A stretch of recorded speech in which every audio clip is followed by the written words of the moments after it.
We begin a new liturgical calendar with the season of Advent, the season of preparation for the coming of Jesus. We have the Advent wreath, and that has the four purple candles, the 4 weeks of our preparation and waiting for Jesus. The white one is for Christmas. The first 2 weeks of our preparation is focused on the parousia of Christ, or on his second coming. The third and the fourth week is our focus on Christmas, the first coming of Jesus, that is his birth. Liturgically, the theme in Advent is waiting, longing, and hoping. The atmosphere in this season is subdued with festivity and celebration. And this is the reason why the color of the season is purple. We are vigilant. We are praying. We are waiting. There's the pink candle, which will be lighted on the third Sunday, which signifies our excitement, our heightened expectation. Just like when we are waiting for somebody, or whenever we are in love. Blood flows all throughout the body, especially on the face. And our face turns reddish, pinkish. But it's not yet Christmas. We do not sing yet Christmas carols in our liturgy. In fact, we have a very simple Advent hymn at the beginning of the Mass, just to light the candle, so that liturgically everything is subdued. Maybe if there are Christmas songs and carols that we hear in the shops, outside, that's for commercial purpose. But within the church, music is subdued. In fact, we have not sung the Gloria, which is the song of the angels praising for the coming of God. That glory to God in the highest will be sung again on Christmas Eve. So that Advent calls us to prepare for the coming of Jesus by being vigilant, by staying awake in prayer, and we have to know what's going on around us. Be alert. Stay awake, Jesus said. Are you awake or sleepy? There's a story about a man who spent a good deal in time in front of the television. And one evening he was watching the State of Origin. But he felt asleep. And his wife was surprised to see him sleeping while watching the television, the State of Origin. And it was 5 o'clock in the morning, so the wife started to wake him up. Wake up, it's already 5 o'clock. And the husband woke up and asked the wife, who is leading? That shows he does not know what's going on.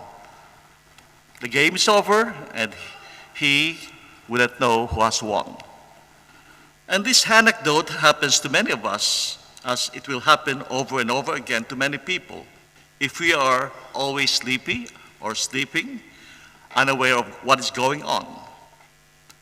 Now we heard again the message of Jesus. Be on guard. Be on your guard. Stay awake, for you never know when the time will come. And Jesus is warning us. To be on watch is to be aware each day through prayer and reflection. Jesus is telling us in the gospel to be alert, for no one except the Father knows when the Lord is coming. Neither do we know when the physical death will come. Many things happen unexpectedly. Bushfire, flooding, shark attacks, all these things do happen. Who would ever think that our lives and our lifestyle would change because of the COVID? We have been under a pandemic for almost 2 years now. And 250,000 have already succumbed to the virus. Not only 250,000. To date, there are 260 million people, that is, I was talking about Australia, but in the world, 260 million had been infected by the virus, and more than 5 million have died. And this should be alarming for us.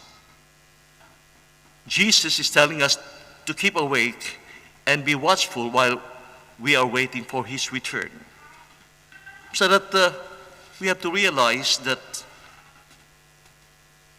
we, as Christians, are hoping for something.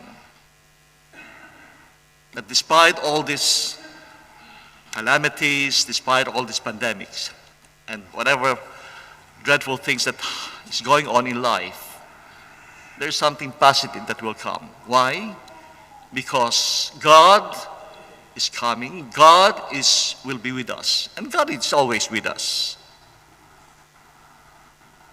This means that we have to be spiritually active, consistently living our Christian faith. So that Christ reminds us that being awake means to keep our hearts and minds in the spirit of Advent, that we should have the constant awareness and not to be distracted by the worldly allurements and cares, by our anxiety. Sometimes we are focused on things that are so destructive, especially for our spiritual growth. That's why Jesus is telling us in the gospel, and I'd like to read again, watch yourselves, or your hearts will be coarsened with debauchery and drunkenness and the cares of life, and that day will be sprung on you suddenly like a trap. When we are caught, or when we are focused on things in this world, sometimes we get hooked on it. We are caught on it. And our focus is on these things, on the things that we are doing in this world. We forget about the internal things within us. We forget about our spiritual and moral life. We forget something about the divine, about the sense of the sacred, about holiness. And this season of Advent reminds us of all these things. That God is with us, God is coming to save us, to enlighten us, so that we can get out of this trap that will make us slave, that will make us tied up in the things that we do in life. So, my dear brothers and sisters, Advent is waiting for Jesus with joyful expectation, and that should enable us to live with faith, walk in hope, and be renewed in charity.